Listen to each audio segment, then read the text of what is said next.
Good morning! Gusto kasi namin ipagyabang sana. So, Pagyayapang namin sa humble na pamamaraan. ayan. Ayan. Ano yung pulse? Pagyayapang kami na puno-puno ng kababaan loob. For this morning, maaga kaming gumising. Ayan. Oo, yung anak ko, sabi ko, huwag ka magpuyat, Brian, huwag ka magpuyat. Narinig nyo yon? Kaya kayo, magtiwala kayo sa sinasabi. Sa bawat salita, magtiwala kayo. Tignan nyo, kung di kayo magtitiwala, ako nagtiwala ako. Natulog ako maaga. Tignan nyo naman yung blessing. Kita nyo naman, oh. Ay, kain ka na. Hindi ko alam. Kala ko, ano ba to? White maling. We are sharing here, no?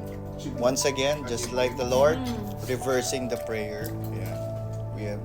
Kami ay pinaghahati-hatian namin ng mga galing kay Lord.